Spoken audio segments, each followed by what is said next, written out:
Rice ಜೊತೆಲಿ ಯಾವಾಗಲೂ ಒಂದೇ ಥರ ಸಾಂಬಾರುಗಳು ತಿಂದು ಬೇಜಾರಾದಾಗ ಒಂದ್ಸಲ ನಾನು ಹೇಳ್ಕೊಟ್ಟಿರುವಂತಹ ಸಾಂಬಾರನ್ನ ನಿಮ್ಮ ಮನೇಲಿ ಟ್ರೈ ಮಾಡಿ ನೋಡಿ. ತುಂಬ ಅಂದರೆ ತುಂಬ ಇಷ್ಟಪಟ್ಟು ಊಟ ಮಾಡ್ತಾರೆ ಮನೆ ಮಂದಿ ಎಲ್ಲ. ಹಲೋ ಫ್ರೆಂಡ್ಸ್, ಎಲ್ಲರಿಗೂ ನಮಸ್ಕಾರ. ಲಕ್ಷ್ಮಿ ಪಾಕಶಾಲೆ ಕಾರ್ಯಕ್ರಮಕ್ಕೆ ಸ್ವಾಗತ. ಇವತ್ತಿನ ದಿನ ನಾನು ನಿಮಗೆ ತುಂಬ ರುಚಿಕರವಾಗಿ ಆರೋಗ್ಯಕರವಾದ ಬೇಳೆ ಸಾಂಬಾರು ಇಷ್ಟು ಸುಲಭವಾದ ವಿಧಾನದಲ್ಲಿ ಇಷ್ಟು ರುಚಿಕರವಾಗಿ ಮಾಡೋದು ಹೇಗೆ ಅಂತ ತೋರಿಸ್ಕೊಡ್ತಾ ಇದ್ದೀನಿ. ನೀವು ಒಂದು ಸಲ ಮನೇಲಿ ಈ ಥರ ಬೇಳೆ ಸಾಂಬಾರನ್ನ ಟ್ರೈ ಮಾಡಿ ನೋಡಿರಿ, ನಿಮಗೆ ಇಷ್ಟ ಆಗುತ್ತೆ. ನೀವು ಮಾಡಿರುವಂತಹ ಸಾಂಬಾರು ಅಷ್ಟು ರುಚಿಕರವಾಗಿರುತ್ತೆ. ಬನ್ನಿ ಹಾಗಿದ್ದರೆ ಇದನ್ನು ಮಾಡೋದು ಯಾವ ಥರ ಅಂತ ನೋಡೋಣ. ಮೊದಲಿಗೆ ಒಂದು ಪ್ರೆಷರ್ ಕುಕ್ಕರ್ ತೊಗೊಳ್ಳಿ. ಕುಕ್ಕರ್ಗೆ ಇವಾಗ ನಾನಿಲ್ಲಿ ತೊಗರಿಬೇಳೆ ಹಾಕ್ತಾಯಿದ್ದೀನಿ 1 ಕಪ್ನಷ್ಟು. ಈ ತೊಗರಿಬೇಳೆನ ಒಂದು ಸಲ ಕ್ಲೀನಾಗಿ ವಾಶ್ ಮಾಡ್ಕೊಂಡ್ಬಿಟ್ಟು ಇದಕ್ಕಿವಾಗ ಶುದ್ಧವಾದಂತಹ ಕುಡಿಯುವ ನೀರನ್ನು ಸೇರಿಸ್ಬಿಟ್ಟಿಟ್ಕೊಳ್ಳಿ.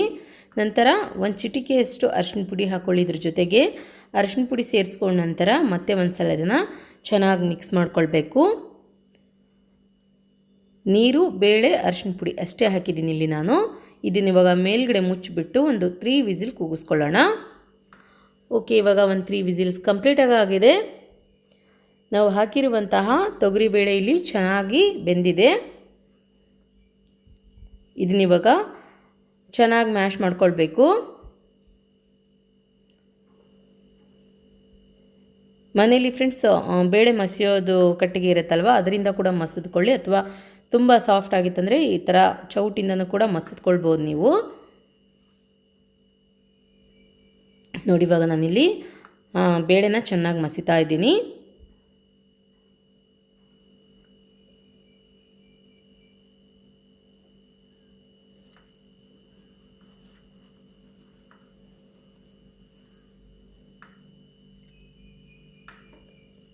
ನಂತರ ತಿರ್ಗಾ ಗ್ಯಾಸ್ ಆನ್ ಮಾಡ್ಕೊಂಡ್ಬಿಟ್ಟು ಇದಕ್ಕಿವಾಗ ನಾವು ಸ್ವಲ್ಪ ನೀರು ಸೇರಿಸ್ಕೊಂಡಿದ್ದೀವಿ, 1 ಗ್ಲಾಸ್ನಷ್ಟು.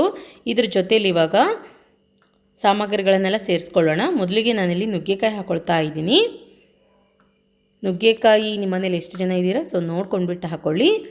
ನಂತರ 1 ಮೀಡಿಯಮ್ ಸೈಜ್ ಈರುಳ್ಳಿ, ಒಂದು 3ರಿಂದ 4 ಹಸಿಮೆಣ್ಸಿನ್ಕಾಯಿ, 1 ಕ್ಯಾರೆಟು, 1 ಟೊಮೊಟೊನ ಹಾಕ್ಕೊಳ್ಳೋಣ. ಇದನ್ನಿವಾಗ ಒಂದು ಸಲ ಚೆನ್ನಾಗಿ ಮಿಕ್ಸ್ ಮಾಡ್ಕೊಳ್ಳಿ. ಇದ್ರ ಜೊತೆಲಿ ಫ್ರೆಂಡ್ಸ್ ಇವಾಗ ಈ ತರಕಾರಿಗಳನ್ನೆಲ್ಲ ಬೇಯೋದಕ್ಕೆ ಬಿಟ್ಬಿಡೋಣ. ಬೇಳೆ ಜೊತೆಯಲ್ಲಿನೇ ತರಕಾರಿ ಚೆನ್ನಾಗಿ ಬೇಯಬೇಕು. ನಂತರ ಇದಕ್ಕಿವಾಗ ನೀರು ಸೇರಿಸ್ಕೊಳ್ಳಿ ಇನ್ನೊಂದು ಸ್ವಲ್ಪ. ಅದಾದ ನಂತರ ಇದಕ್ಕಿವಾಗ ನಾವು ಒಂದು ಚಿಟಿಕೆಯಷ್ಟು ಅರಿಶಿನ ಪುಡಿ, ರುಚಿಗೆ ತಕ್ಕಷ್ಟು ಉಪ್ಪು ಹಾಕ್ಕೊಳ್ಳೋಣ. ಉಪ್ಪು ಮೊದಲು ಕೂಡ ಹಾಕಿಲ್ಲ ನಾವು, ಸೊ ಈ ಟೈಮ್ನಲ್ಲಿ ಕರೆಕ್ಟಾಗಿ ಉಪ್ಪು ಹಾಕ್ಕೊಳ್ಳಿ. ಇದನ್ನಿವಾಗ ಒಂದು ಸಲ ಚೆನ್ನಾಗಿ ಮಿಕ್ಸ್ ಮಾಡ್ಕೊಳ್ಬೇಕು.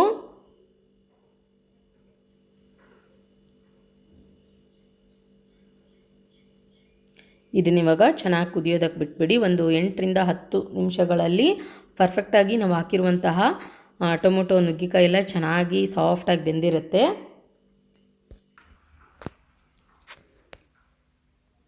ನೋಡಿ, ಇವಾಗ ಒಂದು 8 ನಿಮಿಷ ಕಂಪ್ಲೀಟಾಗಿ ಆಗಿದೆ. ಸಾಂಬಾರಲ್ಲಿ ಚೆನ್ನಾಗಿ ಕುದಿ ಬಂದಿದೆ. ಇದಕ್ಕಿವಾಗ ನಾವು 1.5 ಚಮಚದಷ್ಟು ಖಾರದ ಪುಡಿ ಹಾಕ್ಕೊಳ್ಳೋಣ. ಇದನ್ನಿವಾಗ ತಿರ್ಗಾ ಚೆನ್ನಾಗಿ ಮಿಕ್ಸ್ ಮಾಡ್ಕೊಳ್ಳಿ ಮತ್ತು ರುಚಿ ನೋಡ್ಕೊಳ್ಳಿ. ನಿಮಗೆ ಸ್ವಲ್ಪ ಸಾಲ್ಟ್ ಏನಾದರೂ ಕಡಿಮೆ ಅನಿಸಿದರೆ ಸಾಲ್ಟ್ ಹಾಕೋಬಹುದು. ಅದಾದ ನಂತರ ಹುಣಸೆ ಹಣ್ಣಿನ ನೀರು ಹಾಕ್ತಾ ಇದ್ದೀನಿ ಇಲ್ಲಿ ನಾನು.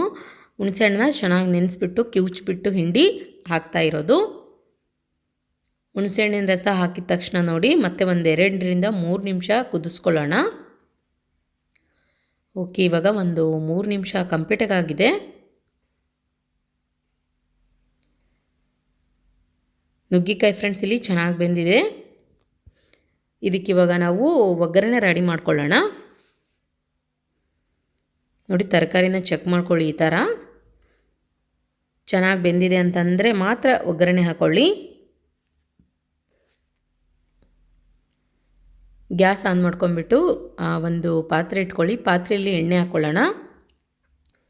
ಎಣ್ಣೆ ಚೆನ್ನಾಗಿ ಬಿಸಿ ಆದ ನಂತರ ಸ್ವಲ್ಪ ಸಾಸಿವೆ ಹಾಕ್ಕೊಳ್ಳಿ. ನಂತರ ಸ್ವಲ್ಪ ಜೀರಿಗೆ ಮತ್ತು ಬೆಳ್ಳುಳ್ಳಿ ಹಾಕ್ಕೊಳ್ಳೋಣ. ಬೆಳ್ಳುಳ್ಳಿ ಸಿಪ್ಪೆ ಬಿಡಿಸ್ಬಿಟ್ಟು ಹಾಕ್ಕೊಂಡಿದ್ದೀನಿ ನಾನಿಲ್ಲಿ ಪೂರ್ತಿಯಾಗಿ. ನೀವು ಕೂಡ ಹಾಗೆ ಹಾಕ್ಕೊಳ್ಳಿ. ನಂತರ ಒಣಮೆಣ್ಸಿನ್ಕಾಯಿ ಹಾಕ್ಕೊಳ್ಳೋಣ. ಸ್ವಲ್ಪ ಹಿಂಗೆ ಹಾಕ್ಕೊಳ್ಳಿ. ಸ್ವಲ್ಪ ಬೆಳ್ಳುಳ್ಳಿ ಕೆಂಪಗಾದ ನಂತರ ಕರಿಬೇವಿನ ಸೊಪ್ಪು ಹಾಕ್ಕೊಳ್ಳೋಣ.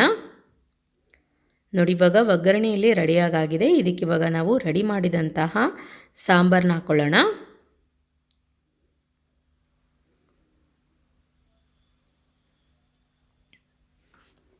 ಇದನ್ನ ಇವಾಗ ಒಂದ್ಸಲ ಚೆನ್ನಾಗಿ ಮಿಕ್ಸ್ ಮಾಡ್ಕೊಳ್ಳಿ.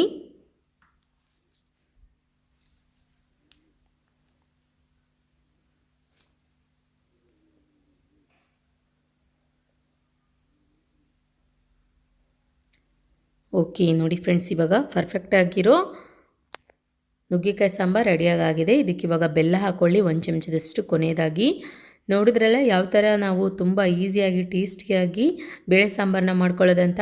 ನಾನು ಮಾಡಿರೋ ಈ ರೆಸಿಪಿ ನಿಮಗೆ ಇಷ್ಟ ಆಗಿದರೆ ಪ್ಲೀಸ್ ಲೈಕ್ ಮಾಡಿ, ಶೇರ್ ಮಾಡಿ, ಕಮೆಂಟ್ ಮಾಡಿ. ಇನ್ನಷ್ಟು ಈಸಿ ರೆಸಿಪೀಸ್ಗಾಗಿ ನಮ್ಮ ಲಕ್ಷ್ಮೀ ಪಾಕಶಾಲೆ ಚಾನಲ್ಗೆ ಸಬ್ಸ್ಕ್ರೈಬ್ ಆಗೋದು ಮಾತ್ರ ಮರಿಬಾರ್ದು.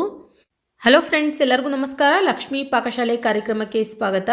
ಇವತ್ತಿನ ದಿನ ಫ್ರೆಂಡ್ಸ್ ನಾನು ಬಿಸಿ ಬಿಸಿ ಅನ್ನದ ಜೊತೆಗೆ ಒಂದು ಒಳ್ಳೆ ಟೇಸ್ಟಿಯಾದಂತಹ ಬೆಳ್ಳುಳ್ಳಿ ಸಾಂಬಾರು ಅಥವಾ ರಸಮ್ ಮಾಡ್ಕೊಳ್ಳೋದು ಯಾವ ರೀತಿ ಅಂತ ತೋರಿಸ್ಕೊಡ್ತಾ ಇದ್ದೀನಿ. ನಿಜವಾಗ್ಲೂ ತುಂಬ ಚೆನ್ನಾಗಿರುತ್ತೆ. ಟೇಸ್ಟ್ ಮಾತ್ರ ನಾವು ಮನೇಲೆಲ್ಲರೂ ಟೇಸ್ಟ್ ಮಾಡಿಬಿಟ್ಟು ಫ್ರೆಂಡ್ಸ್ ಹೇಳ್ತಾ ಇದ್ದೀನಿ, ತುಂಬ ಸಖತ್ತಾಗಿ ರುಚಿ ಕೊಡುತ್ತೆ ಬಿಸಿ ಅನ್ನದ ಜೊತೆಗೆ. ನೀವು ದಿನಾಲೂ ಒಂದೇ ಥರ ಟೊಮೊಟೊ ಸಾಂಬಾರು, ಬೇಳೆ ಸಾಂಬಾರು ತಿಂದು ಬೇಜಾರಾದಾಗ ಈ ಥರ ಬೆಳ್ಳುಳ್ಳಿ ಸಾಂಬಾರನ್ನ ಟ್ರೈ ಮಾಡಿ ನೋಡಿ ಅಂತ ಹೇಳ್ತಾ, ಬನ್ನಿ ಹಾಗಿದ್ರೆ ಇದನ್ನು ಮಾಡೋದು ಯಾವ ರೀತಿ ಅಂತ ನೋಡೋಣ. ಮೊದಲಿಗೆ ಒಂದು ಕಲ್ಲಿನ ಕುಟ್ಟಣಿಕೆ ತೊಗೊಳ್ಳಿ. ಇದರಲ್ಲಿ ಇವಾಗ ನಾವು 1 ಚಮಚದಷ್ಟು ಜೀರಿಗೆ, ಅರ್ಧ ಚಮಚದಷ್ಟು ಕಾಳು ಮೆಣಸು ಹಾಕ್ಕೊಳ್ಳೋಣ. ಎರಡನ್ನೂ ಇವಾಗ ಸ್ವಲ್ಪ ಚೆನ್ನಾಗಿ ಕುಟ್ಕೊಳ್ಬೇಕು.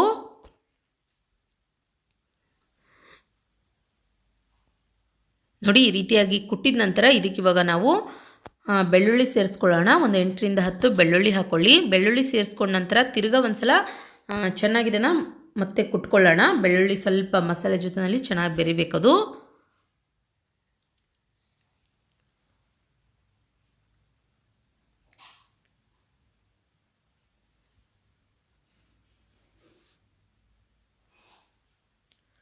ಓಕೆ ನೋಡಿ, ಇವಾಗ ಈ ರೀತಿಯಾಗಿ ಕುಟ್ಟಿದ ನಂತರ ಇದನ್ನ ಇವಾಗ ತೆಗೆದುಬಿಟ್ಟು ಒಂದು ಕಪ್ನಲ್ಲಿ ಹಾಕಿಟ್ಕೊಳ್ಳಿ. ನಂತರ ಗ್ಯಾಸ್ ಆನ್ ಮಾಡ್ಕೊಂಡ್ಬಿಟ್ಟು ಒಂದು ಪಾತ್ರೆಯಲ್ಲಿ ಎಣ್ಣೆ ಕಾಯ್ಕಿಟ್ಕೊಂಡಿದ್ದೆ. ಎಣ್ಣೆ ಚೆನ್ನಾಗಿ ಬಿಸಿಯಾಗಿದೆ. ಇದಕ್ಕೆ ಇವಾಗ ಸ್ವಲ್ಪ ಜೀರಿಗೆ ಮತ್ತು ಸಾಸಿವೆ ಸೇರಿಸ್ಕೊಳ್ಳೋಣ. ಅದಾದ ನಂತರ ಒಂದು ಸ್ವಲ್ಪ ಹಿಂಗೆ ಹಾಕ್ಕೊಳ್ಳಿ. ಹಿಂಗೆ ಹಾಕೊಳ್ಳೋದ್ರಿಂದ ಸಾಂಬಾರಿನೂ ಚೆನ್ನಾಗಿ ಬರುತ್ತೆ. 1-2ರಿಂದ 3 ಹಸಿಮೆಣ್ಸಿನ್ಕಾಯಿ, ಸ್ವಲ್ಪ ಕರಿಬೇವಿನ ಸೊಪ್ಪು ಹಾಕ್ಕೊಳ್ಳೋಣ. ಅದಾದ ನಂತರ 1 ಟೊಮೊಟೊನ ಹಾಕ್ಕೊಳ್ಳಿ, ಕಟ್ ಮಾಡ್ಕೊಂಡ್ಬಿಟ್ಟು. ಇದನ್ನ ಇವಾಗ ಒಂದು ಸಲ ಚೆನ್ನಾಗಿ ಮಿಕ್ಸ್ ಮಾಡ್ಕೊಳ್ಬೇಕು. ಈ ರೀತಿಯಾಗಿ ಮಿಕ್ಸ್ ಮಾಡ್ಕೊಂಡ ನಂತರ ಫ್ರೆಂಡ್ಸ್ ಇದಕ್ಕೆ ಇವಾಗ ನಾವು ಒಂದು ಚಿಟಿಕೆಯಷ್ಟು ಅರಿಶಿನ ಪುಡಿ ಸೇರಿಸ್ಕೊಳ್ಳೋಣ.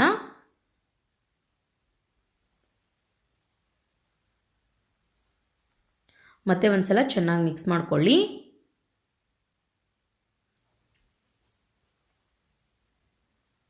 ಅದಾದ ನಂತರ ಇದಕ್ಕೆ ಇವಾಗ ನಾವು ಮೊದಲೇ ಕುಟ್ಬಿಟ್ಟು ರೆಡಿ ಮಾಡಿಟ್ಟಿರುವಂತಹ ಈ ಮಸಾಲೆ ಸೇರಿಸ್ಕೊಳ್ಳೋಣ. ಮಸಾಲೆ ಸೇರಿಸ್ಕೊಂಡ ನಂತರ ನೋಡಿ ತಿರ್ಗಾ ಒಂದು ಸಲ ಇದನ್ನು ಚೆನ್ನಾಗಿ ಮಿಕ್ಸ್ ಮಾಡ್ಕೊಳ್ಳೋಣ. ಅದಾದ ನಂತರ ಹುಣಸೆ ಹಣ್ಣಿನ ನೀರು ಸೇರಿಸ್ಕೊಳ್ಳೋಣ. ಇದಕ್ಕೆ ಚೆನ್ನಾಗಿ ಕಿವುಚ್ಬಿಟ್ಟು ರೆಡಿ ಮಾಡಿಟ್ಟಿರುವಂತಹ ಹುಣಸೆ ಹಣ್ಣಿನ ನೀರು. ಇದನ್ನ ಇವಾಗ ತಿರ್ಗಾ ಒಂದು ಸಲ ಚೆನ್ನಾಗಿ ಮಿಕ್ಸ್ ಮಾಡ್ಕೊಂಡ್ಬಿಟ್ಟು ಸ್ವಲ್ಪ ಚೆನ್ನಾಗಿ ಕುದಿಯೋದಕ್ಕೆ ಬಿಟ್ಬಿಡಿ. ನೋಡಿ, ಇವಾಗ ಮಸಾಲೆ ಜೊತೆಯಲ್ಲಿ ಹುಣಸೆ ಹಣ್ಣಿನ ರಸ ಚೆನ್ನಾಗಿ ಕುದಿ ಬರ್ತಾ ಇದೆ. ಇದಕ್ಕೆ ಇವಾಗ ಫ್ರೆಂಡ್ಸ್ ನಾನು 1 ಕಪ್ನಷ್ಟು ತೊಗರಿಬೇಳೆನ ಆಲ್ರೆಡಿ ಕುಕ್ಕರ್ನಲ್ಲಿ 3 ವಿಸಿಲ್ ಕೂಗಿಸ್ಬಿಟ್ಟು ಬೇಯಿಸಿಟ್ಕೊಂಡಿದ್ದೆ.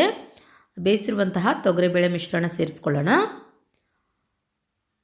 ಅದಾದ ನಂತರ ನೀರು ಹಾಕ್ಕೊಳ್ಳಿ.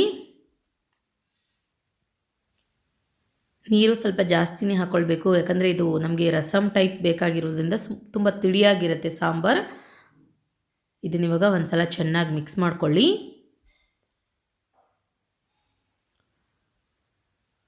ಕೊನೆಯದಾಗಿ ರುಚಿಗೆ ತಕ್ಕಷ್ಟು ಉಪ್ಪು ಹಾಕ್ಕೊಳ್ಳೋಣ. ಉಪ್ಪು ಸೇರಿಸ್ಕೊಂಡ ನಂತರ ನೋಡಿ ಮತ್ತೆ ಒಂದು ಸಲ ಚೆನ್ನಾಗಿ ಮಿಕ್ಸ್ ಮಾಡ್ಕೋಬೇಕು. ಇದನ್ನ ಇವಾಗ ಫ್ರೆಂಡ್ಸ್ ಮೇಲ್ಗಡೆ ಏನು ಮುಚ್ಚಿದೇನೆ ಹಾಗೆ ಒಂದು 5ರಿಂದ 6 ನಿಮಿಷ ಕುದಿಸ್ಕೊಳ್ಳಿ. ಜಾಸ್ತಿ ಹೊತ್ತು ಕುದಿಸೋದೇನು ಬೇಡ. ಒಂದು ಕುದಿ ಬಂದರೆ ಸಾಕು. ಕುದಿ ಬಂದ ನಂತರ 2 ನಿಮಿಷ ಕುದ್ರೆ ಸಾಕು, ಜಾಸ್ತಿ ಹೊತ್ತೇನು ಬೇಡ.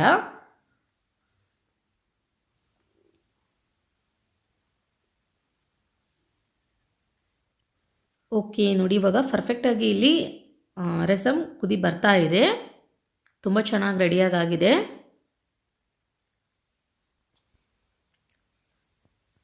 ಬಿಸಿ ಬಿಸಿ ರೈಸ್ಗೆ ಒಂದು ಒಳ್ಳೆ ಟೇಸ್ಟ್ ಕೊಡುತ್ತೆ ಫ್ರೆಂಡ್ಸ್. ಖಂಡಿತ ನೀವು ನಿಮ್ಮ ಮನೇಲಿ ಟ್ರೈ ಮಾಡಿ ನೋಡಿ. ನಿಜವಾಗ್ಲೂ ಕಮೆಂಟ್ ಮಾಡಿಬಿಟ್ಟು ಹೇಳ್ತೀರಾ ನೀವೇ. ಇದಕ್ಕೆ ಇವಾಗ ಕೊನೆಯದಾಗಿ ಸ್ವಲ್ಪ ಕೊತ್ತಂಬರಿ ಸೊಪ್ಪು ಹಾಕ್ಕೊಳ್ಳಿ. ಕ್ಲೀನಾಗಿ ಕಟ್ ಮಾಡಿ ವಾಶ್ ಮಾಡ್ಕೊಂಡ್ಬಿಟ್ಟು. ಮತ್ತು ಫ್ರೆಂಡ್ಸ್ 1 ಚಮಚದಷ್ಟು ಬೆಲ್ಲ ಕೂಡ ಹಾಕ್ಕೊಳ್ಳಿ ಲಾಸ್ಟಿಗೆ. ಬೆಲ್ಲ ಹಾಕ್ಕೊಳ್ಳೋದ್ರಿಂದ ಸಾಂಬಾರು ಟೇಸ್ಟ್ ಇನ್ನೂ ಬದಲಾಗಿ ತುಂಬ ಚೆನ್ನಾಗಿ ಸಿಗುತ್ತೆ. ಹುಳಿ ಹುಳಿ, ಸಿಹಿ ಸಿಹಿ, ಖಾರ ಖಾರ. ಓಕೆ, ನೋಡಿದ್ರಲ್ಲ ಯಾವ ರೀತಿಯಾಗಿ ನಾವು ತುಂಬ ಈಸಿಯಾಗಿ, ಟೇಸ್ಟಿಯಾಗಿ, ಇನ್ಸ್ಟೆಂಟಾಗಿ ಒಂದು ಒಳ್ಳೆ ಬೆಳ್ಳುಳ್ಳಿ ರಸಮ್ ಮಾಡ್ಕೊಳ್ಳೋದಂತ. ನಾನು ಮಾಡಿರೋ ಈ ರೆಸಿಪಿ ನಿಮಗೆ ಇಷ್ಟ ಆಗಿದ್ದರೆ ಪ್ಲೀಸ್ ಲೈಕ್ ಮಾಡಿ, ಶೇರ್ ಮಾಡಿ, ಕಮೆಂಟ್ ಮಾಡಿ. ಇನ್ನಷ್ಟು ಈಸಿ ರೆಸಿಪೀಸ್ಗಾಗಿ ನಮ್ಮ ಲಕ್ಷ್ಮಿ ಪಾಕಶಾಲೆ ಚಾನಲ್ಗೆ ಸಬ್ಸ್ಕ್ರೈಬ್ ಆಗೋದು ಮಾತ್ರ ಮರಿಬಾರ್ದು. ಮತ್ತೆ ಒಂದು ಇಂಟ್ರೆಸ್ಟಿಂಗ್ ರೆಸಿಪಿಯೊಂದಿಗೆ ಬರ್ತೀನಿ ಮುಂದಿನ ಸಂಚಿಕೆಯಲ್ಲಿ. Keep watching. Thank you. Bye.